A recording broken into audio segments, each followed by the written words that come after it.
یہ جاپان ہے اور دوسری طرف ہے پاکستان۔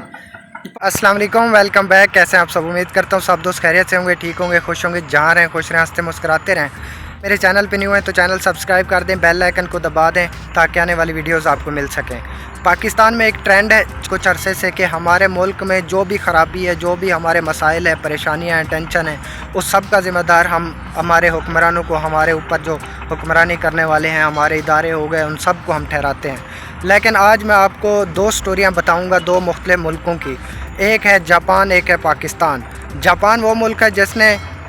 ہٹلر کی وہ حمایت کرتے تھے، جرمنی کی حمایت کرتے تھے ہمیشہ، اور ہٹلر کے وہ مشہور تھا،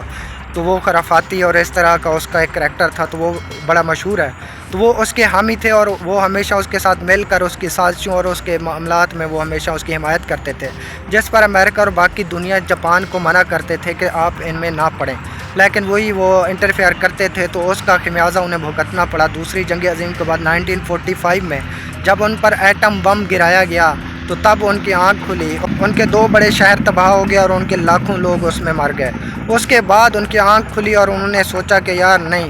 یہ ترقی کا راستہ نہیں ہے، یہ بقا کا راستہ نہیں ہے، یہ انسانیت کا راستہ نہیں ہے، یہ ہمارا یہ والا راستہ نہیں ہے۔ تو انہوں نے بیٹھ کے سوچ وچار کی اور اس کے بعد ان کے حکمرانوں کے علاوہ ان کی قوم نے مل کے سوچا، ان کی قوم نے سوچا، جیسے میں ہمیشہ کہتا رہتا ہوں کہ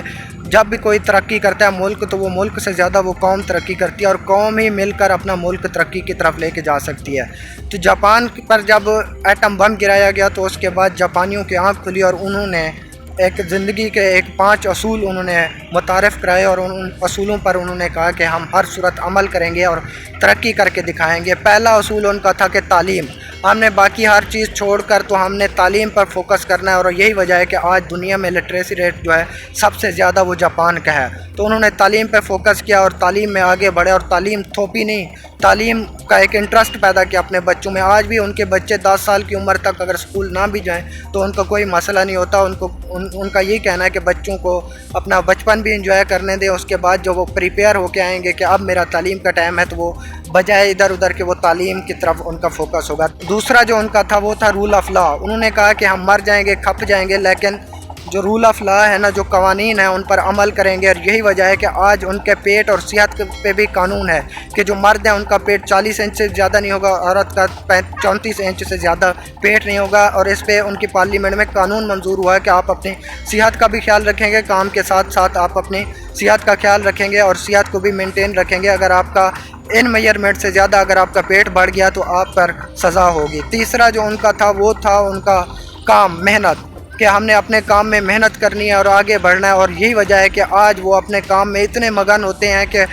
وہ دن رات کام کام کام، ان کا کوئی رشتہ داری نہیں ہے، بہن بھائی رشتہ دار یہ وہ، کسی کا کوئی پتہ نہیں ہوتا۔ صبح اٹھتے ہیں، شام تک رات تک کام پہ جاتے ہیں، اور ان کی نیند ہی پوری نہیں ہوتی، تو کام کے دوران ان کو 30 منٹ سونے کے لیے دیے جاتے ہیں۔ اب ان کے ایک سسٹم ایک اور ان کی ٹیکنالوجی میں آیا ہے کہ ان کے اپنے کیفے میں ایک سلیپنگ مشین بنائی گئی ہے جہاں پہ وہ کھڑے کھڑے 20 منٹ نیند کر سکتے ہیں۔ چوتھا ان کا تھا وقت کی پابندی۔ آج یہی وجہ ہے کہ آپ پوری دنیا میں دیکھ لیں تو وقت کی پابندی آپ کو جاپان سے زیادہ کہیں نہیں ملے گی۔ وہاں پہ دنیا کی سب سے تیز ترین 320 کلومیٹر پر گھنٹہ سے چلنے والی جو بلٹ ٹرین تھی وہ سب سے پہلے انہوں نے بنائی، اور ان کے ریلوے اسٹیشنز پہ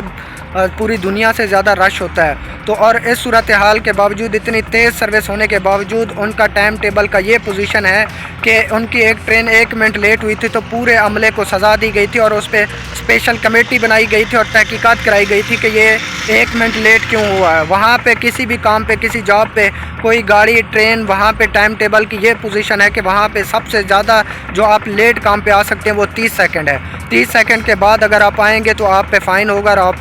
آپ کو سزا ہوگی۔ تو یہ ہے ان کی ٹائم ٹیبل کی صورتحال۔ اور پانچواں اور سب سے اہم جو ہے، جو کہ ہم ایز اے مسلم ہونے کے باوجود ہے تو ہمارے ایمان کا حصہ، وہ ہے صفائی۔ وہ اپنے بچے سے لے کر بوڑھے تک سب کو ایک مینٹلی ٹرینڈ کرتے ہیں کہ صفائی جو ہے ہمارا سب سے اہم رول ہے۔ صفائی کا آپ کے معاشرے میں جتنی صفائی ہوگی آپ کے لوگ اتنے خوشحال ہوں گے، آپ کے شہر، آپ کا ایٹماسفیئر، یہ چیزیں آپ کی سب سے جو ہوگی اچھی ہوگی اگر آپ کی صفائی ہو تو یہ ہے جاپان، یہ جاپان ہے، اور دوسری طرف ہے